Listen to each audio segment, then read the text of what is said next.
The hinges on the inner door were rusted. I'd memorized every speck of oxidized metal on them.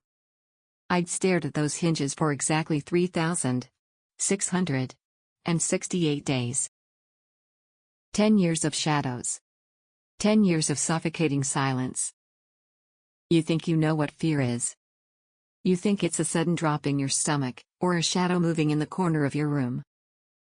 But real fear isn't sudden. Real fear is a heavy, leaden blanket. It's the sound of a key turning in a deadbolt. Knowing the monster is home.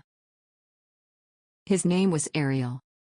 But in this house, on Seymour Avenue, he was simply the architect of our nightmare.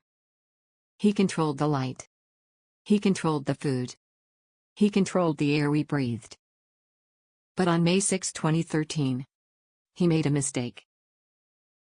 He forgot to fully secure the inner door. And in that one, tiny fraction of an inch of exposed metal, I saw something I hadn't seen in a decade. I saw a way out. To understand the miracle of that day, you have to understand how the dark crept in.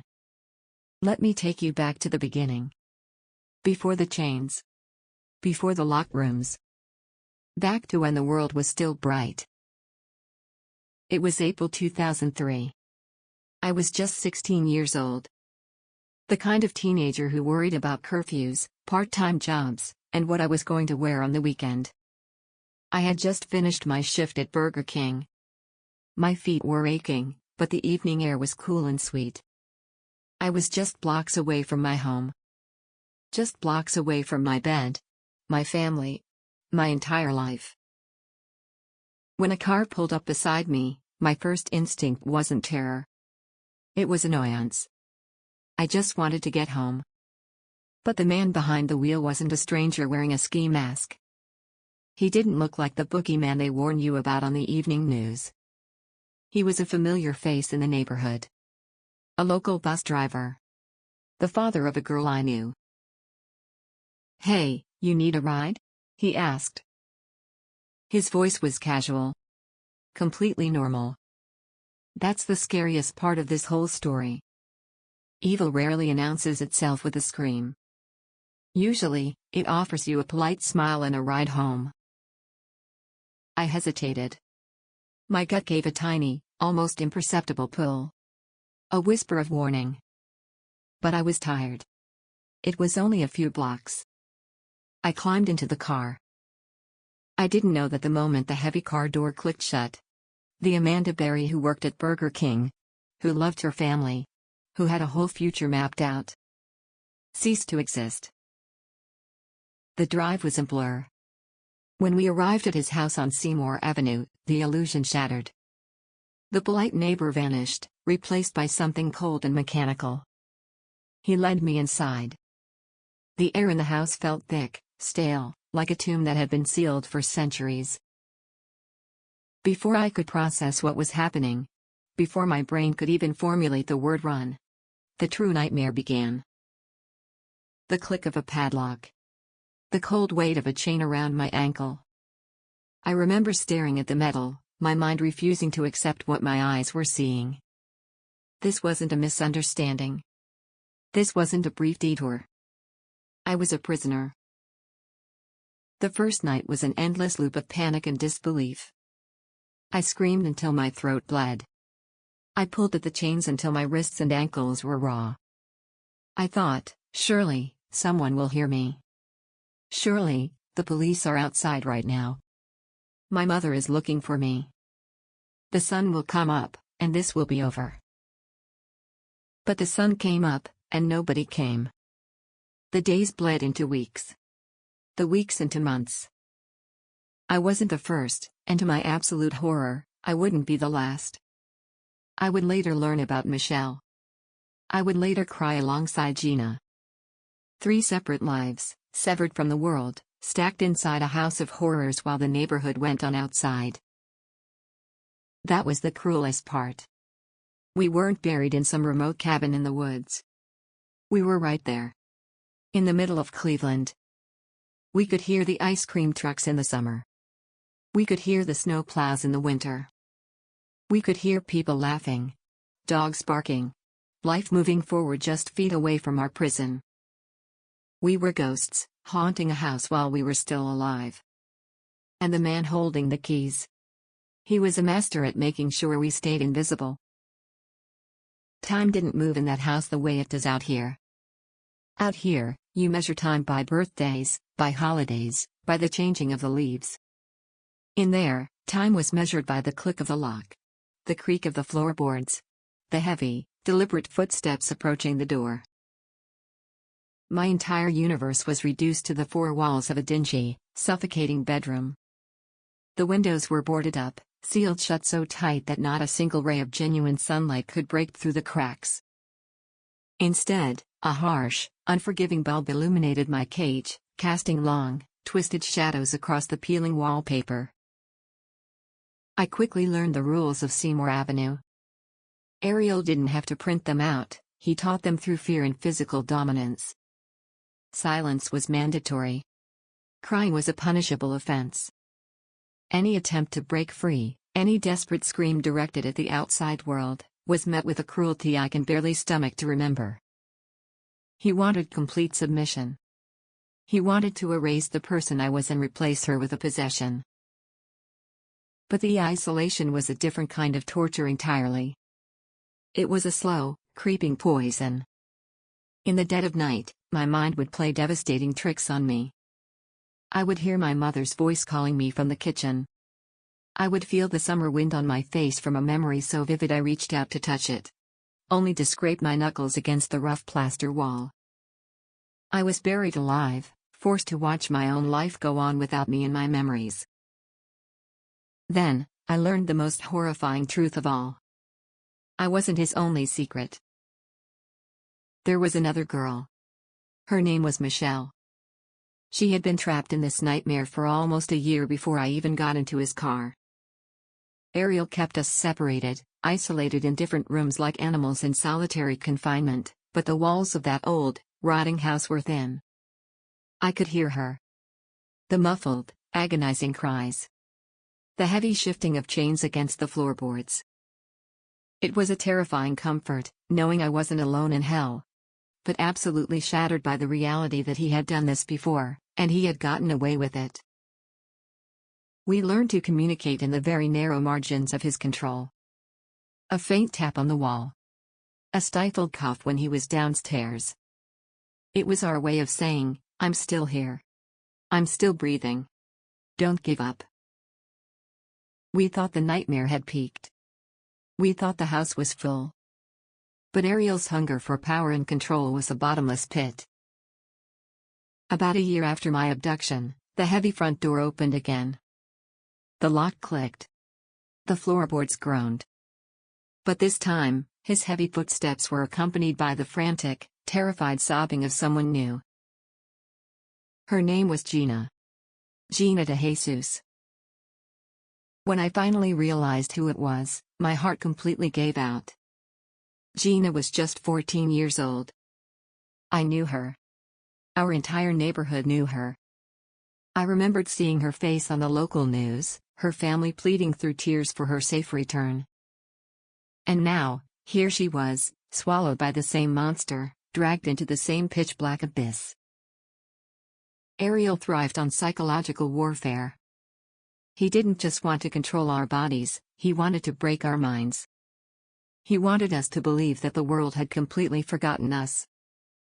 He would stand in the doorway and tell us that our families had moved on, that they had stopped looking, that our bedrooms had been packed up in boxes. Sometimes, he would purposely show us the missing posters he had torn down from telephone poles, or he would turn up the volume on a TV news broadcast showing a vigil for us, just to twist the knife. He fed off our despair like a parasite. The living conditions were degrading beyond words. We were starved, sometimes surviving on nothing but scraps he brought back. We were stripped of every ounce of human dignity, forced to use plastic toilets, denied basic hygiene, and treated worse than livestock. He thought he was breaking us down to our absolute core, molding us into his perfect, obedient pets. And physically, maybe he was. We were weak, severely malnourished, covered in bruises and the permanent, dark scars left by heavy padlocks and chains. But inside, buried beneath the trauma and the terror, a tiny, defiant ember refused to be extinguished. Against all odds, we became a twisted sort of family. Michelle, Gina, and I. We couldn't always speak, we couldn't hold each other when the terror became too much, but the shared trauma forged a bond made of titanium. If one of us was breaking, if one of us was ready to surrender to the dark, the others would project whatever microscopic strength they had left through the drywall. We survived for each other. The years started to blur together in a gray, endless haze. 2004 turned into 2005. Then 2006. The girl who worked at Burger King felt like a fictional character in a book I had read a lifetime ago. I was someone else now. I was a prisoner of war, living in a combat zone where the enemy slept just down the hall. Every single day was a calculated, exhausting performance. We had to pretend to be broken. We had to feed his colossal ego, let him believe he was an absolute god in his sick little kingdom. If he thought we still had a shred of hope, he would punish us to extinguish it. So, we buried it. We pushed the hope down so deep into our souls that even he couldn't find it. But it was always there. Waiting in the shadows. We watched him. We memorized his every habit. We noted the exact way he turned the keys, the specific times he left the house, the days he seemed distracted or drank too much. In a world where we had absolutely zero control over our own bodies, paying attention was our only weapon. We didn't know when, and we didn't know how, but the three of us silently agreed on one undeniable fact. We were not going to die on Seymour Avenue. Just when I thought my capacity for terror had reached its absolute limit, the floor fell out from under me completely. I realized I was pregnant. The thought of bringing an innocent soul into this black hole was worse than the chains. It was the ultimate nightmare. I prayed for it to be a mistake. I prayed to wake up from the delusion. But the life growing inside me was undeniable. Ariel didn't care. To him, it was just another twisted extension of his power. It happened on Christmas Day, 2006. While the rest of the world was opening presents, drinking hot cocoa, and gathering around brightly lit trees, I was laboring in a plastic kiddie pool in the dark, suffocating heat of that house. There was no hospital. There were no doctors. There was no pain medication. Ariel stood there, cold and terrifying, and looked at Michelle. He gave her an ultimatum that still makes my blood run cold. He told her, "If the baby dies, you die." Michelle, starving and traumatized herself, became my midwife, my anchor, my savior. She guided me through the blinding, agonizing pain. And then, a sound pierced the heavy, dead air of Seymour Avenue. A cry. That first, piercing wail of life. Her name was Jocelyn. In a house defined by death, isolation, and absolute despair, here was a pure, breathing miracle. When Michelle placed her on my chest, and I felt her tiny, frantic heartbeat against mine, a profound, irreversible shift occurred inside my brain. The chemistry of my soul altered in an instant. Before Jocelyn, my goal was simply to survive the day. To endure the beatings, the starvation, the relentless psychological torture. I was a ghost waiting for the end. But the moment I looked into my daughter's eyes, the ghost vanished. I became a mother. And a mother does not just endure. A mother protects. Having a child in captivity twisted the dynamics of the house into something even more grotesque. Ariel treated Jocelyn differently. In his deeply disturbed mind, she was a validation of his sick fantasy. He didn't chain her. He brought her toys. And then came the ultimate cruelty, he would sometimes take her out of the house. He would take her to visit his own mother. He would take her to the park. The agonizing panic of watching the heavy front door close with my daughter on the other side is impossible to describe. I would sit in the dark, my heart in my throat, terrified that he would get angry, or get arrested, or just decide not to bring her back. And when she did return, she would smell like fresh air and sunshine, scents that broke my heart into a million pieces. I had to do the unthinkable. I had to teach my beautiful, innocent little girl how to lie. I had to teach her that she could never tell anyone who her mommy really was, or what happened in the rooms behind the locked doors. I had to train her to protect her own life by keeping the monster's secrets. I refused to let the darkness take her mind. I created a fake school in the shadows. I taught her to read and write using whatever scraps of paper and old magazines I could beg Ariel to bring us. I built a universe of imagination to shield her from the hell of our reality. I told her stories of the outside world, of trees and oceans, of a grandmother who loved her more than anything, even though they had never met. Jocelyn became my ticking clock. I couldn't let her grow up in this cage. I couldn't let her reach an age where she fully understood the depravity of the man who held the keys. My observations of Ariel shifted. I wasn't just watching him anymore to predict his moods and avoid his fists. I was hunting for a crack in his armor. I tracked his routines with the cold, calculated precision of an assassin. Every time he drank. Every time he rushed out the door to run an errand. Every single time he fumbled with that massive, heavy ring of keys. I was waiting for the slip-up. The margin of error was zero.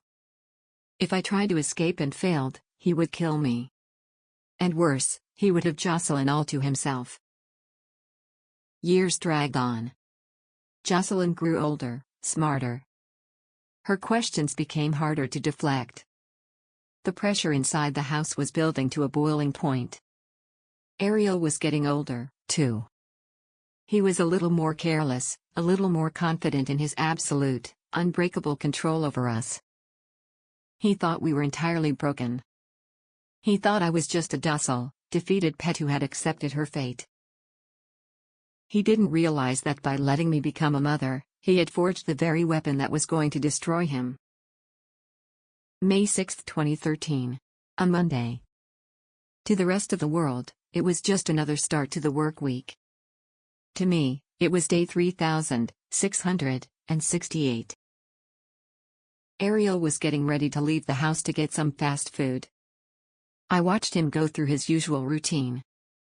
He grabbed his keys, put on his jacket, and walked out the front door. I sat perfectly still, my breathing shallow, waiting for the heavy, metallic sequence of sounds that define my existence. The heavy wooden inner door shut. I waited for the click of the deadbolt. Silence. My heart stopped. I stared at the door. He had pulled it closed, but the deadbolt hadn't engaged. The rusted hinges were holding it shut, but the heavy lock wasn't set. A wave of paralyzing nausea washed over me. Ariel was a sadist. Sometimes he would lay traps. He would leave a door slightly ajar or a padlock unlocked, just waiting in the shadows for one of us to make a move so he could justify a brutal beating.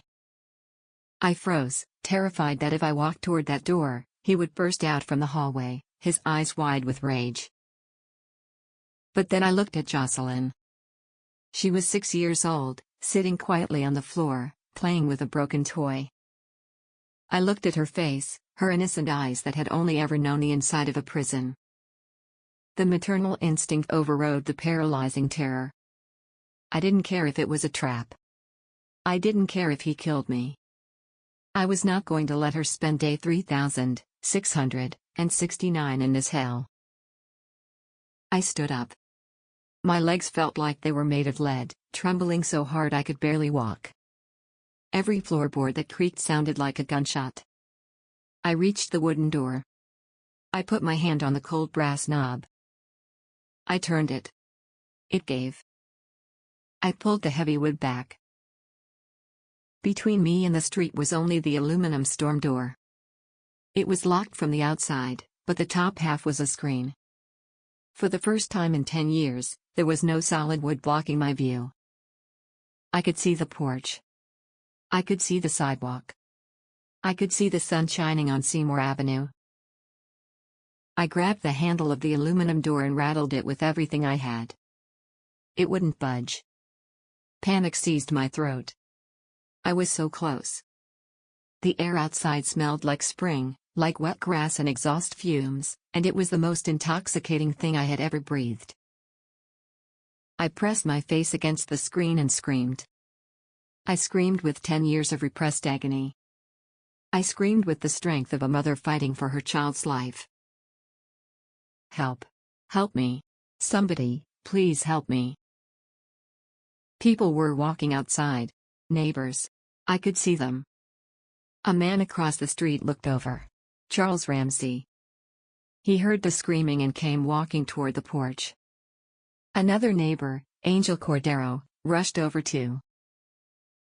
I'm Amanda Berry. I screamed through the wire mesh, tears streaming down my face. I've been kidnapped. I've been missing for 10 years. You have to help me get out before he comes back.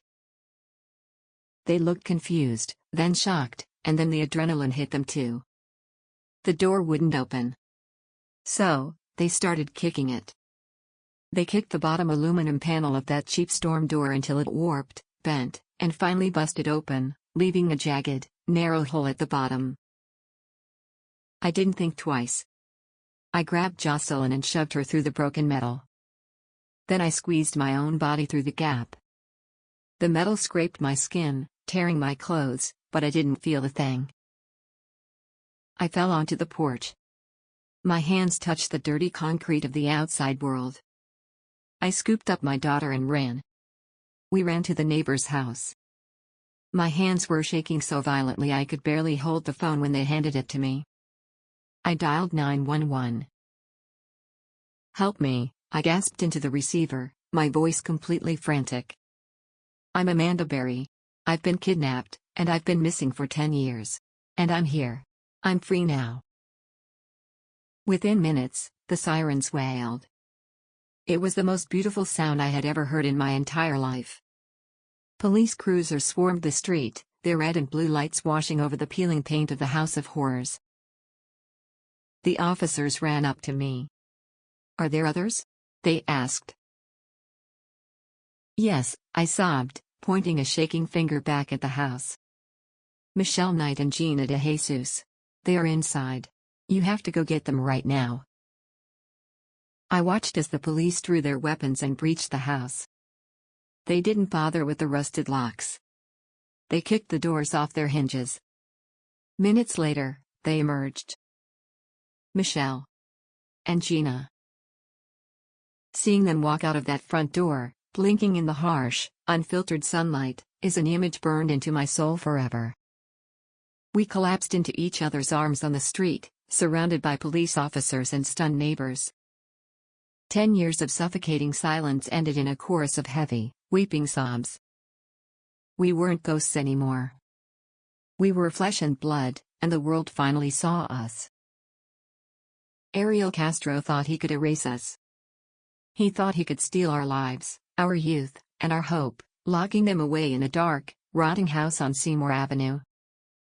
He thought he had broken us down to nothing. But as I sat in the back of the ambulance, holding my daughter tight against my chest, and looking at the faces of Michelle and Gina, I realized something. He didn't break us. He only forged us into something unbreakable. We walked into that house as girls. But we walked out as survivors. The monster lost. And we were finally going home. The ambulance doors closed, sealing Jocelyn and me inside a sterile, brightly lit box. The paramedic wrapped a thick, warm blanket around my shoulders, and for the first time in 10 years, I wasn't shivering from the damp cold of that basement.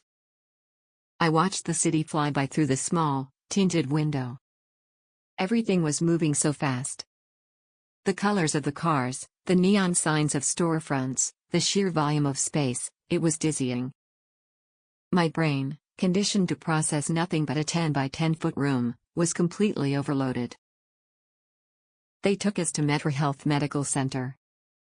The doctors and nurses moved slowly, speaking in soft, careful tones, like they were approaching a wild animal that had just been pulled from a snare. They gave us real food. They gave us clean water in paper cups.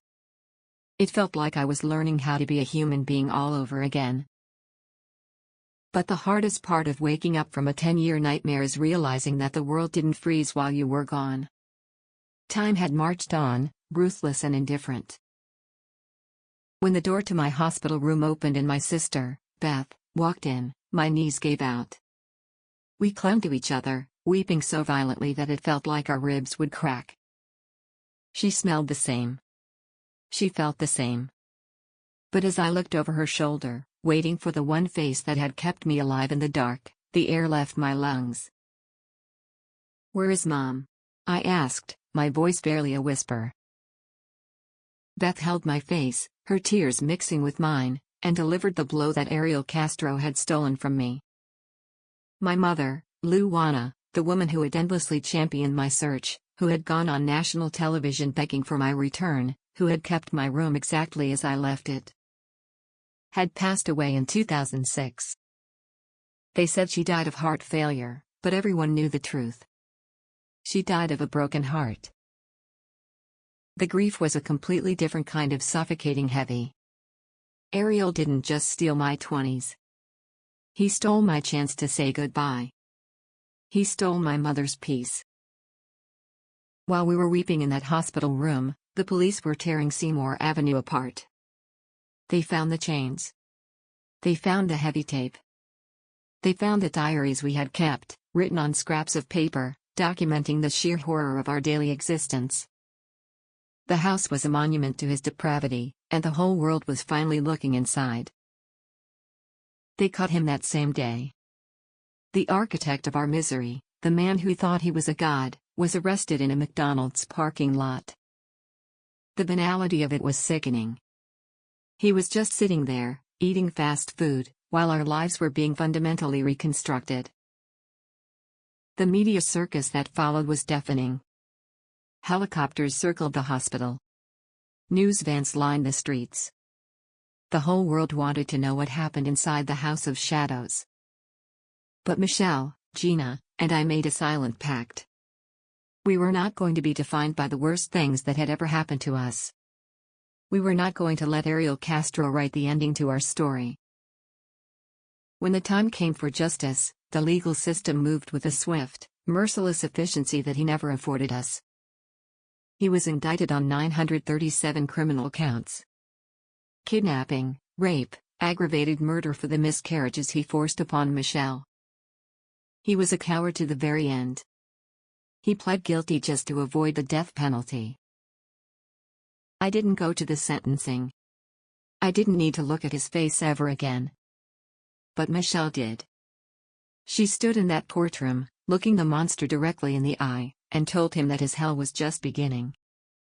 The judge sentenced him to life in prison, plus 1,000 consecutive years, with absolutely no chance of parole. The house on Seymour Avenue was demolished, torn down to the dirt so no one could ever glorify the horror that happened there. A month into his sentence, Ariel Castro took his own life in his prison cell. He couldn't handle even 30 days of the captivity he forced us to endure for a decade. People ask me now how I survived. They ask how I wake up every morning and carry the weight of those 3,668 days. The truth is, some days the shadows still creep back in. Sometimes a rusted hinge or the click of a lock makes my heart skip a beat. The trauma doesn't just evaporate. But then I look at Jocelyn. I watch her run in the grass, feeling the sun on her face, laughing with a freedom she was never supposed to have. I look at Gina, rebuilding her life with her family. I look at Michelle, writing books and inspiring millions of people to find their own strength. Ariel wanted to create victims. Instead, he created warriors. We took our names back. We took our light back. The girl who got into that car in 2003 is gone, but the woman who broke down that door is here to stay.